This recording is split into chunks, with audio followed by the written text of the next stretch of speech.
سلامونه په لندن کې د بي بي سي پښتو ټلویزیون نړۍ د وخت ګورئ زه ثنا صافه یم د نن سرټکي مو افغان حکومت غواړي د پاکې لمرینې انرژۍ ترلاسه کولو لپاره پروژې پیل کړي خو ولې یې تر اوسه ځان بسیا نه کړلی شو نن خبرې پرې کوو په برازیل کې تر 300 کسان د یوه بند له نړېدو وروسته ورک دي تر اوسه د 9 کسانو مړي موندل شوي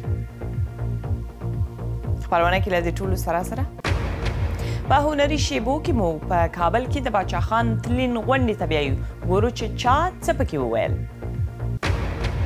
او هغه روباټونه چې لا هم کار پرې روان دی خواړه درته راوړي د موټر پارک کولو کې مرسته درسره کوي او ستاسې پر کورنۍ حال اخلي دا ټول د دې اونۍ په کلیک کې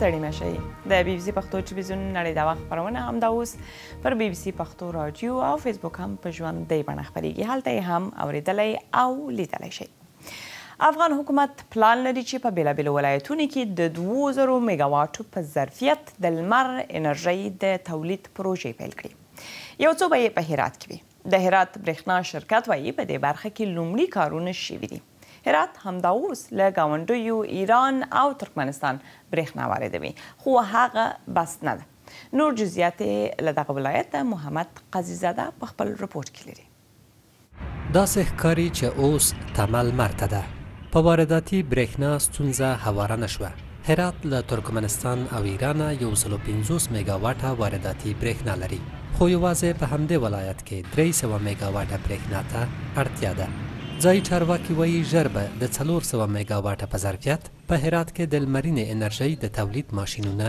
رامنځته شي دوی هیله څرګندوي چې هرات به ژر کافي برېښنا ولري البته در یک مرحله اجرایی قرار گرفته و دا پروژه اوس د پلي کېدو په حال کې ده او عملاً اعلان ته سپارل شوی هغه شرکتونه چې دلته پانګونې ته لیواله دي راغلي نږدې 140 شرکتونو په دې پروژه کې د برخه اخیستلو لپاره غوښتنلیکونه رالیږلي نو دا پروژه خصوصي شرکتونو ته ورکول کیږي د هماغو لخوا پانګونه پرې کیږي هیلهمن یو چې په نږدې راتلونکي کې به بشپړ شي هرات 24 ساعته وارداتي برېښنا لري خو په ډیره سړه هوا کې ولتاژ ټیټیږي د هرات اوسیدونکي وایي خوشحاله دي چې برېښنا ته لاسرسی لري خو دوی وایي پیاوړی برېښنا غواړي برق ولا په دا دوبي کې هم دا خلک چې یخچالونه او دا پکې چالان دي کې هم دا سره غرمه وي دا ګرمي چې وي بیا لاړ شي برق او داسې چې په ژمي کې وي هم دغه ډېرې یخ هوا سي هم برق لاړ شي باید د هرات برق سم شي باید په هرات کې سمه د برق لیلونه هم په دا چوک ګوله باندې څو ور د برق د ګورپان پټاو سوله هم برق ټول شاټي کوي دولتي څانګې عام خلک سوداګریز شرکتونه او دا ډول تفریح ځایونه ټول برېښنا غواړي ویل کېږي چې افغانستان په کال کې 300 لمرینې ورځې لري خو د لمر له دې پاکه انرژۍ نه تر اوسه په پراخه کچه ګټه نه ده اخیستل شوې اوس ورته پلانونه جوړ شوي د برېښنا د کمښت ستونزه د افغانستان په یو شمېر نورو لویو ښارونو کې هم محسوسه ده ښایي د هرات نوې تجربه چې د لمر د برېښنا پراخه کارونې ته چمتو کیږي د نورو ولایتونو لپاره هم ګټوره ثابته شي محمد قاضیزاده بي بي سي هرات خو همدا پوښتنه دا ده چې ولې افغانستان تر اوسه ونه شوی کولی د برېښنا له پلوه ځان بسیا کړي کله به یې تورې تیارې رڼیږي نورګل شفق د کابل پوهنتون د انرژۍ څانګې مشر نجیب رحمان صبوري پرې پوښتلی دی د 2001 کال نه تر اوسه پورې داسې ملي پلان مو جوړ کړی نه ده تر اوسه پورې د انرژي او د برق رسونې ستراتیژي مو په 2007 کال کې لیکن هغه ستراتیژي هیڅ وخت عملي نسوه نو یو اساسي عامل دا چې په افغانستان کې ولې خلک برق نه لري ولې موږ د برق کمښت سره مخ یو د پلان نشتون ده په افغانستان کې څه ډول د برېښنا همدغه کمښت په کم وخت کې له منځه وړل کېدی شي یا یې ظرفیت لوړېدلی شي موږ باید اول مطالعه کړو چې موږ چیرته ظرفیت لرو او چیرته ضرورت لرو د ضرورت معلومول په دې معنا ده چې په کوم ولایت کې په کوم ولسوالۍ کې او په کوم ښار کې څومره برق په کوم وخت کې ضرورت ده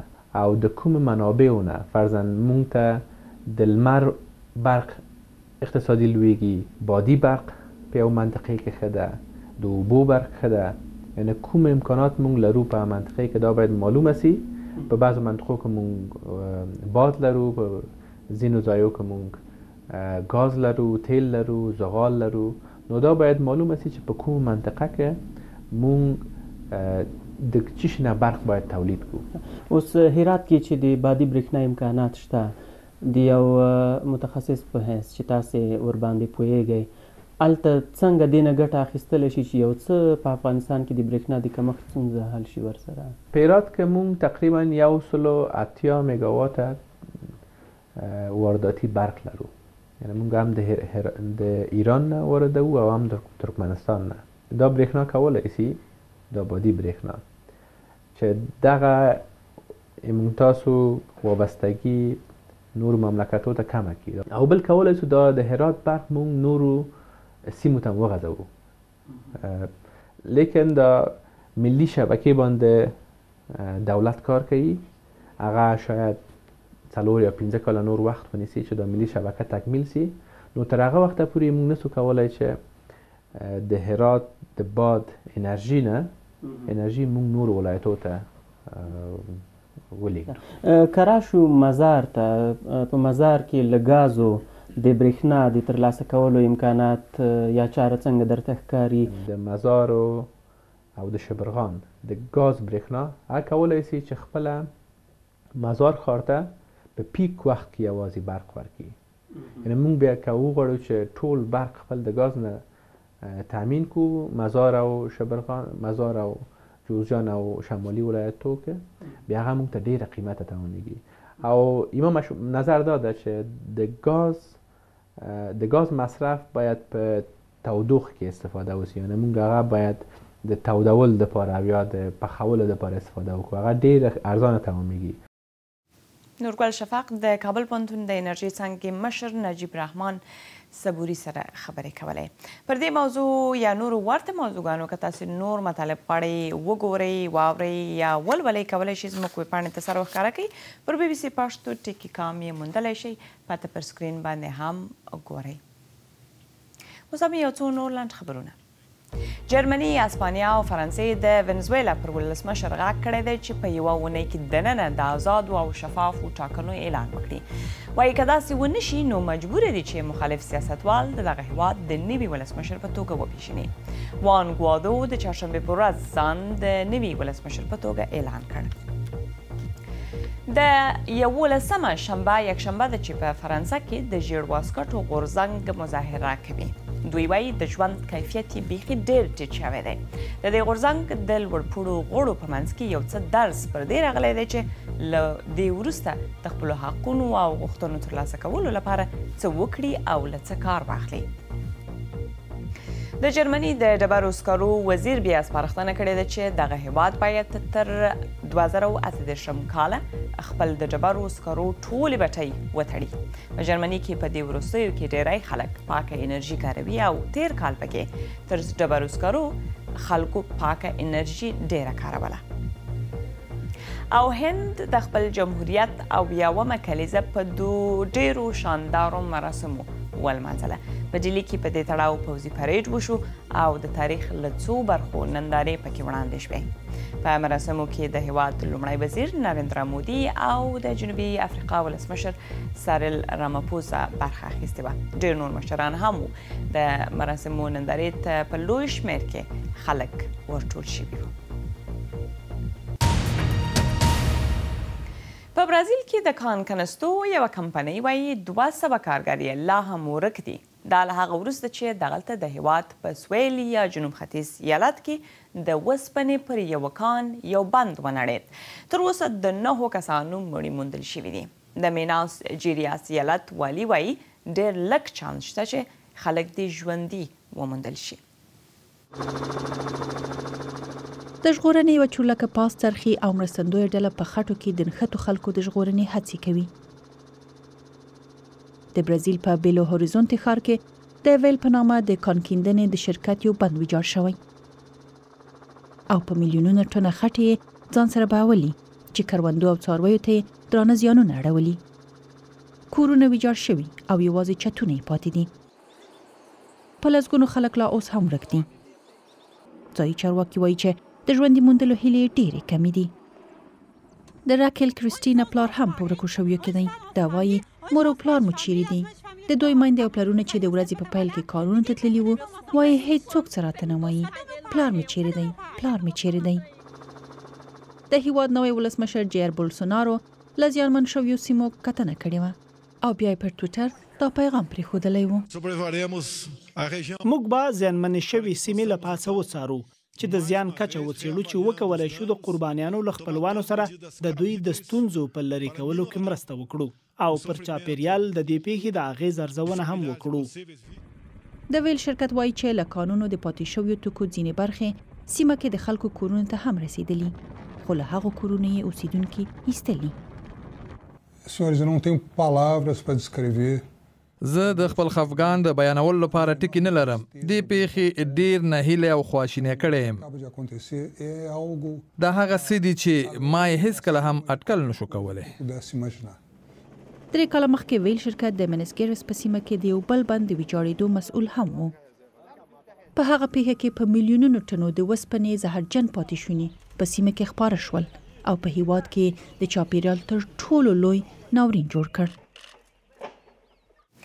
همدغلته په سیمه کې پاتې کیږو. د امریکا په تاریخ کې د ډېر وخت لپاره د حکومت د بندېدو موده پای ته رسیدلې ده، حداقل د اوس لپاره. امریکایي ولسمشر ډانلډ ټرمپ یوه 2 اړخیزه مسوده امضا کړې ده چې د 3 میاشتو لپاره حکومت ته بودیجه ورکړي. دا په دې معنی ده چې فدرالي کارکوونکي به خپله ځینې تنخواوې وزدوی اخلي. ولسمشر ټرمپ دا اعلان په سپینه ماڼۍ کې وکړ. په ډېر ویاړ نن اعلانوم داسې هوکړې ته رسېدلي یو چې د حکومت بندېدل پای ته رسوي او فدرالي حکومت به بیرته پرانیزو.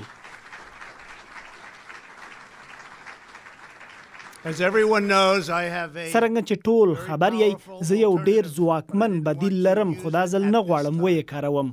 هیله من یم اړتیا ورته پیدا نه شي. ولسمشر ټرمپ له مکسیکو سره دیوال جوړولو لپاره د 5 میلیارډ ډالرو له غوښتنې یو څه په شا شوی چې وکولی شي په هیواد کې روان حالت ته یو حل پیدا کړي. خو د خبرداری هم ورکړی دی چې بیا به حکومت وتړي او یا به ملي بیړنی حالات اعلان کړي تر هغو چې دیوال لپاره پیسې ورکړي شي. د حکومت بندېدو له امله د امریکا په هوایي ډګرونو کې الوتنې یا ځنډول شوي دي او یا یې بیخي الوتنې نه درلودې ځکه پوره کارکوونکي یې نه وو. نو ورځو افغانستان ته راپورټونه وایي د افغان سولې لپاره د امریکا ځانګړی استازی زلمی خلیلزاد په قطر کې له خبرو وروسته کابل ته روان شوی دی چې د افغان حکومت له مشرانو سره خبرې وکړي او مشرانو ته د سولې خبرو په اړه معلومات ورکړي. په دې اړه نور جزئیات کولی شي زموږ په ماښامنۍ راډیویي خپرونه کې تاسې واورئ.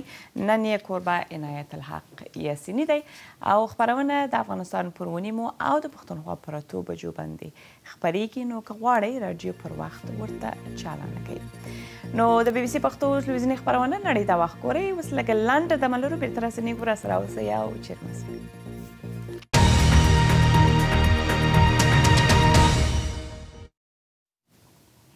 په لندن کې د بي بي سي پښتو نړۍ د وخته یو ځل بیا سره مشي. د نن د سر خبرونه مو دي.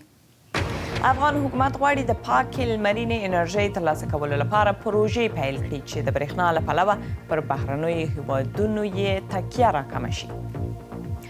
او په برازیل کې د کانکنستو یوه کمپنۍ وایي تر 200 ډېر کارګر یې لا هم ورک دي. دا له هغه وروسته چې دغلته د هیواد په سویل یا جنوب ختیځ ایالت کې د وسپنې پر یوه کان یو بند ونړېد.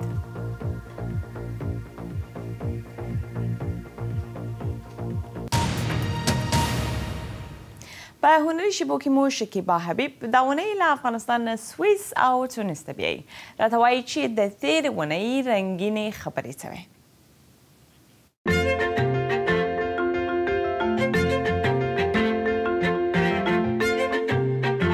د دې اونۍ په هنري شیبو کې په کابل کې د خان عبدالغفار خان د تلین لمانځل، په سویس کې د کرسټل اوارد یا جایزه، تونس کې له ناقانونه کډوالو د مخنیوي په اړه د تیاتر ننداره او پښتو نوی چاپ شوی کتاب. د افغانستان د اطلاعات او کلتور وزارت کې د عدم تشدد د بنسټ ایښودونکي خان عبدالغفار خان او د زوی خان ولی خان یو دیرشم تلین د لوی افغانستان تحریک لخوا ولمانځل شو. په دغه تلین غونډه کې د لرو بر پښتنو لیکوالانو د مشر باچا خان د ژوند او مبارزې په برخه کې ویناوې وکړې.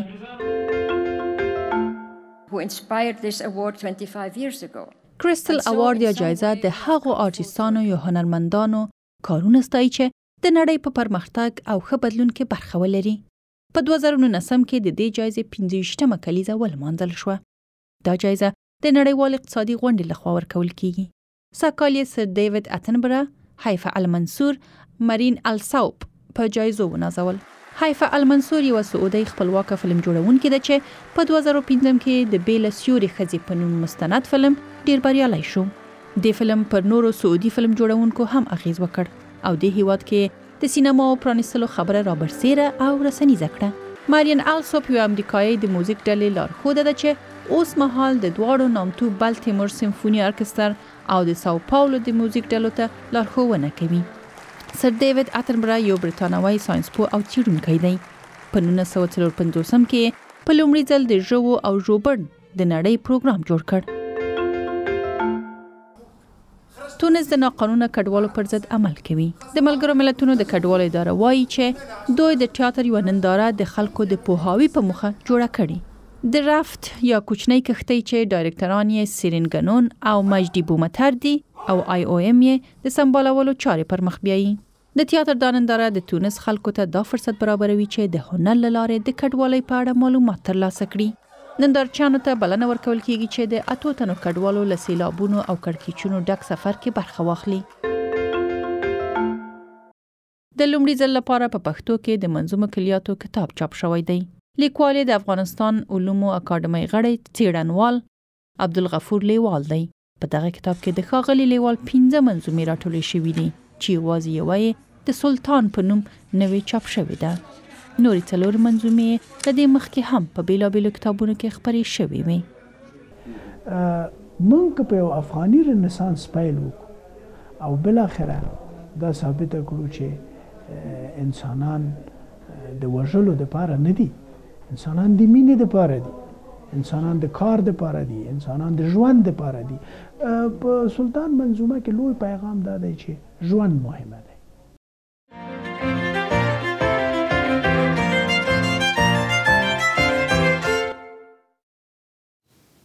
په یو څو نور لنډه خبرونو کې بیا د ایټالیا په الپس غرونو کې یو الوتکه له هلیکوپتر سره ټکر شوې او 15 کسان یې وژلي ده.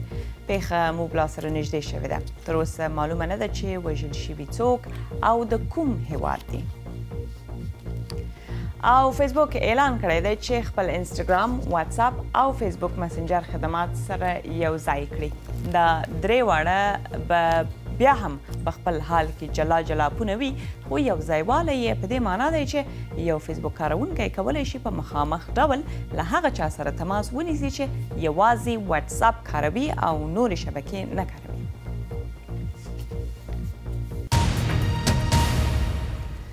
په لنډو سپورتي خبرونو کې د اف ای کپ څلورم پړاو لوبو کې 11 لوبې نن کیږي. یوه پکې د مانچستر سیټي او برنلي ده. پرون د مانچستر یونایټډ لند محلي روزونکي یوه بله بریا درلوده. کلب ارسنال له اف ای کپ لوبو په 3-1 بریا وایست. د یونایټډ لپاره یو ګول د الکسیس سنچیز و. په کرکټ کې بیا استرالیا او سریلانکا په خپل لومړۍ ټیسټ لوبه کې په برزبن کې سره مخامخ وو. چټک بالر پات کومنز پکې په شپږو لوبغاړو 23 منډې جوړې کړې او استرالیا یې پر خپلې سیالۍ سریلانکا برلاسه کړه. په این وخت کې په باربیډاس کې ویسټ انډیز او انګلند د خپلې لومړۍ ټیسټ لوبې پر 3مه ورځ سره لوبیږي. د ویسټ انډیز کپتان جیسن هولډر ورته 2 سیلیزې وکړې او پر انګلند برلاسي شول. او په ټینس کې بیا د استرالیا په پرانیستو لوبو کې د جاپان نایومي اوساکا د چک جمهوریت پټرا کاویټووا ته سخته ماته ورکړه. دا د امریکا پرانیستو لوبو له ګټلو وروسته د اوساکا دوهم پرله پسې ګراند سلام لوبې دي. په همدې د نړۍ لومړی نمبر لوبغاړې هم ده. د 21 کلنې د لوبې په دوهم سیټ کې 3 پوینټه له لاسه ورکړل، خو وروسته بیا ورسره ډېره ښه شوه. د ساینس او ټکنالوژۍ له ډګره مو په وروستیو نویو تازه خبرونو حفیظ معروف خبروي.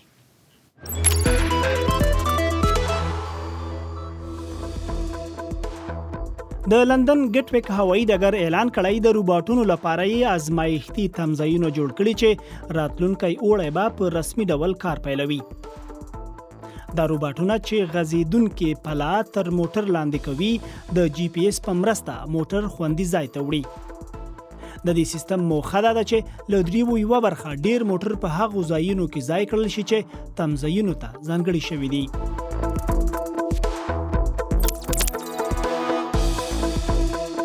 د مخ پیژندنې ټکنالوژي اوس آنلاین د غلا شوو بیزوګانو د پیژندنې لپاره کارول کیږي.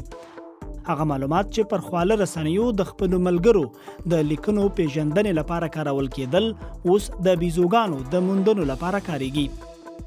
د دې سیستم په مرسته د ورکو شوو بیزوګانو درک موندل کیږي او بیا چارواکو ته خبر ورکول کیږي چې پلټنه یې پیل کړي. د امریکا د ویرجینیا په یوه پوهنتون کې 25 داسې روباټونه خوشي کړل شوي چې په رسمي ډول محصلانو ته پیزا او قهوې رسوي. له دې هر روباټه د اپ له لارې له شاوخوا نږدې دوکانونو توکي او خواړه غوښتی شي. د سټار شیف په نامه کمپنۍ چې دا روباټونه یې جوړ کړي له ډرایور پرته د موټرو په جوړولو کې ځانګړي مهارتونه لري.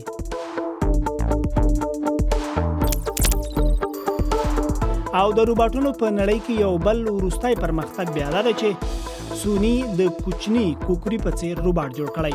دا روباټ چې آیبو نومیږي له ځان سره مصنوعي ځیرکتیا او کمرې لري. له لرې واټنه د کورنۍ غړي، ماشومان او کورني څاروي هم څارلی شي. خو بیه یې ارزانه نه ده او د یوه روباټیک کوکوري بیه تر $3000 رسیږي.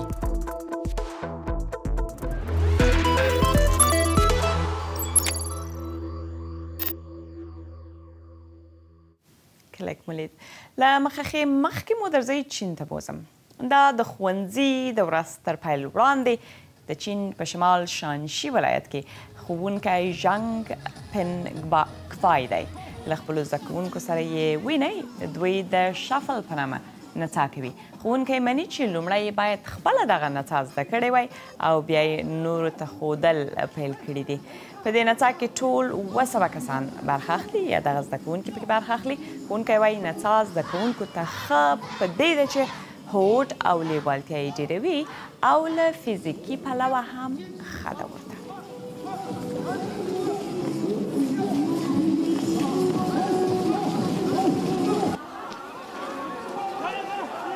نو خپرونه مو په همدلته پای ته رسېږي. خو کوم پوره نوي لیدلي او یا یې غواړئ بیا وګورئ زموږ ویبپاڼې ته به تللی شئ، هلته یې موندلی شئ. BBC پښتو ټکی کام یې پاته ده. نو خپرونه مو تر سبا ماښام همدومره وه. تر بله هغې هر چې ارام او خوشحاله او خوندي اوسئ. ښه وخت او ښه شپه.